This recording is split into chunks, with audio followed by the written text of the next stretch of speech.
Hello, Mark. My name is Andrew Wu Dingyuan. My student number is SO441019. I'm a sophomore in NCUE, and today I'm going to read a speech of Kathy Hall, Stories from a Home for Terminally Ill Children. I want to introduce you to some very wise kids that I've known. But first, I want to introduce you a camel.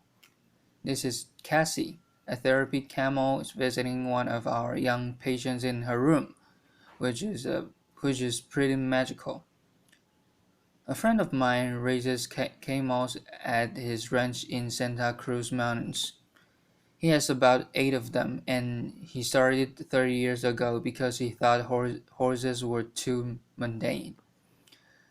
John is an out-of-the-box thinker, which explains why the two of us have been such good friends for all of our lives. Over the years, I have convinced him to shuttle those sweet furry beasts up to hang out with our sick kids from time to time. Talking John, I was surprised to learn that camels have an average life expectancy of 40 to 50 years. The life expectancy of many of the children with whom I work is less than a year.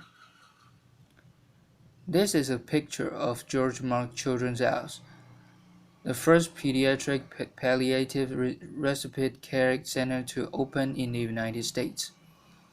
I found it in 2004 after years of working as a psychologist on pediatric intensive care units, frustrated with the undignified death that so many children experienced and their family had to endure.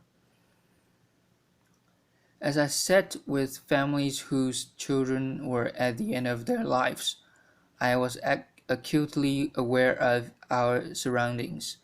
While the elevated train rumbled overhead on its track, quite literally the room reverberated with each passing train car. The lights on the ward were fluorescent and too bright. Monitors beeped as did the elevator, noisily announcing its arrival. These families were experiencing some of the most excruciating moments of their lives, and I so wanted them to have a more peaceful place in which to say last goodbye to their young daughters and sons. Surely, I thought, there must be a better spot than a hospital intensive care unit for children at the end of their lives. Our children's house is calm and nurturing. It's a place where families can stay together to enjoy quality time with their children, many of whom are there for respite stays, some with repeated visits over a span of many years. We call those kids our frequent flyers, rather than the bright, noisy quarters of the hospital. Their rooms are calm and comfortable, which with actual living spaces for the families, a sanctuary of gardens, and a wonderful outdoor playground with special structures for children with physical limitations. This sweet baby Lars came to us directly from a hospital intensive care unit. Imagine hearing the heartbreaking news that none of us would ever want to hear. His parents had been told that Lars had a brain anomaly that would keep him from ever swallowing, walking, talking, or developing mentally. Recognizing what little chance he had for survival, his parents chose to focus on the quality of time that they could spend together. They moved into one of our family apartments and treasured each day that they had, which were far too few. Lars' life was brief, to be sure, mere weeks, but it was calm and comfortable. He went on hikes with his parents. The time that he spent in the pool with our aquatic therapist lesson and seizures he was experiencing and helped him to sleep at night.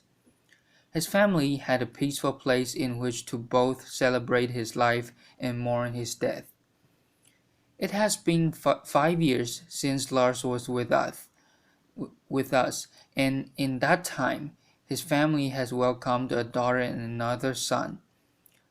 They are such a powerful testament to the positive outcome that specialized children's hospice care and can create. Their baby's physical discomfort was well managed, giving all of them the gift of time to be together in a beautiful place. I'm going to talk to you now about the elephant rather than the camel in the room. Very few people want to talk about death, and even fewer about children's death. Loss of a child, especially for those of us who have our own children, is frightening, more than frightening, paralyzing, debilitating, impossible. But what I've learned is this: children don't stop dying just because we, the adults, can't comprehend the injustice of losing them. And what's more, if we can be brave enough to face the possibility of death, even among the most innocent, we gain an unparalleled kind of wisdom. Take Crystal for example. She was one of the first children to come for care after we opened our doors. She was 9 when she arrived, and her neurologist expected that she might have lived another 2 weeks. She had an inoperable brain tumor, and her decline had really accelerated in the weeks before she came to us.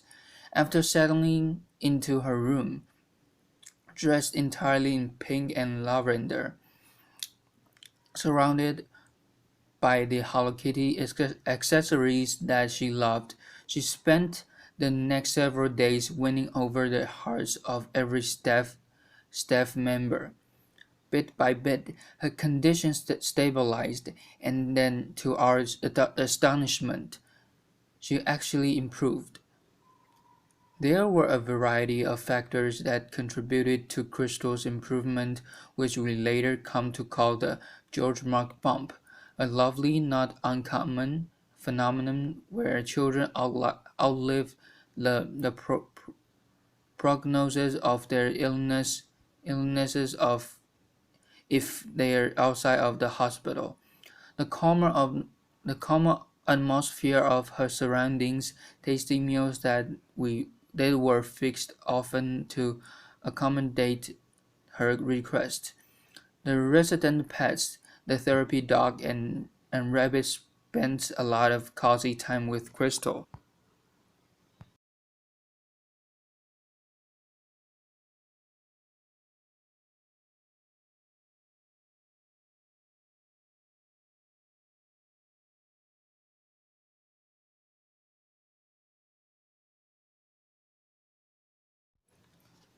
After she had been with us for about a week, she called her grandmother, and she said, "Gee, I'm staying in a great big house, and there's room for you to come too.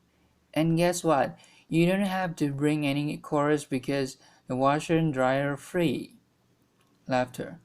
Crystal's grandmother soon arrived from out of town, and they spent the remaining 4 months of Crystal's life in enjoying very special days together. Some days were special because Crystal was outside in her wheelchair sitting by the fountain. For a little girl who had spent most of the year earlier in a hospital bed, being outside counting hummingbirds made for an amazing time with her grandma and lots of laughter.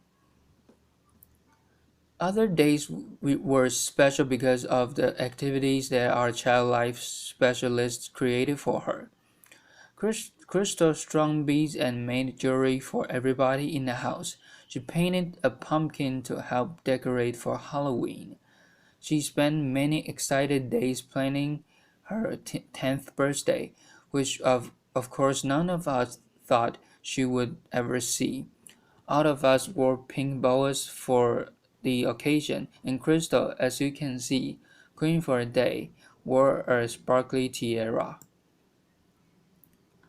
One hot morning, I arrived at work and Crystal and her partner in crime, Charlie, greeted me. With some help, they had set up a lemonade and cookie stand outside the front door, a very strategic location. I asked Crystal the price of the cookie that I had selected, and she said $3. Laughter. I said that seemed a bit high for one cookie. Laughter. It was small, I know, she acknowledged with grin, but I'm worth it. And therein lie the words of wisdom of a young girl whose brief life forever impacted mine. Crystal was worth it, and who shouldn't every child whose life is shortened by a horrific illness be worth it? Together, all of us today can offer that same specialized care that Crystal received by recognizing that children's respite and hospice care is critical component missing from our healthcare landscape. It's also interesting to note that we are able to provide this care at about one third of the cost of a hospital intensive care unit, and our families don't see a bill. We are ever grateful to the supporters who believe in this important work that we are doing. The truth is that my colleagues and I and the parents and other family members who get to experience this special wisdom are in a unique position. There are only two freestanding pediatric hospices in the United States, although I'm happy to report that based on our model, there are 18 others under various stages of development. Applause. Still, most of the children who die in the United States every year die in hospital rooms, surrounded by beeping machines and anxious, exhausted adults who have no other option but to say goodbye under those harsh institutional lights and among virtual strangers. For comparison's sake, the United Kingdom, which is a country with about one-fifth the population of the United States and about half the size of the state of California, has 54 hospice and respite centers. Why is that? I've asked myself that question obviously many times. My best guess is that Americans, with our positive can-do attitude, hold the expectation that our medical care system will fix it, even though it may be a childhood illness for which there is no cure.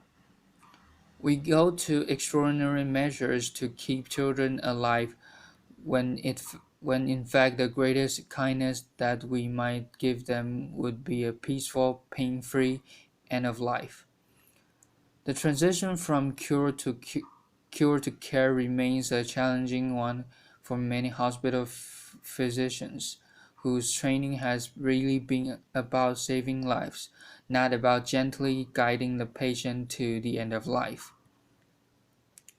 The death of a sweet baby for whom we cared at the end of her life certainly captured this di- di- dichotomy when he reflected that there are a lot of people to help you bring an infant to the world, but very few to help you usher baby out. So, what is the magic ingredient at George Mark? The complex medical diagnoses that bring our young patients to us mean that their lives have often been restricted. Some some to a hospital bed for long periods of time, others to wheelchairs, still others to intensive courses of the chemotherapy or rehab. We make a practice of ignoring those limitations. Our default answer is yes, and our default question is why not? That's why we took a young boy who wasn't going to live for another baseball season to Game 5 of the World Series. That's why we have a talent show put on by the staff and kids for family and friends who wouldn't be enchanted by a young boy playing a piano piece with his feet because his arms are atrophied. That's why we have a prom every year. It's pretty magical. We started the prom after hearing a dad lament that he would never pin a boutonniere on his son's tuxedo lapel. The weeks before the dance, the house is in a flurry, and I don't know who's more excited, the staff or the kids. Laughter. The night of the event involves rides in vintage cars, a walk on a red carpet into the great room, a terrific DJ, and a photographer at the ready to capture pictures of these attendees and their families. At the end of the evening this year, one of our young, delightful teenage girls, Kathleen, said to his mom, "That was the best night of my whole life." And that's just the point, to capture the best days and nights, to abolish limitations, to have your default answer be yes and your default question be why not.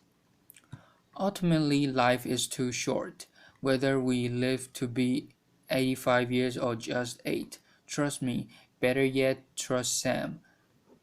It's not by pretending that death doesn't exist that we keep the people, especially the little people that we love, safe. In the end, we can't control how long any of us lives. What we can control is how we spend our days, the spaces we create, the meaning and joy that we make. We cannot change the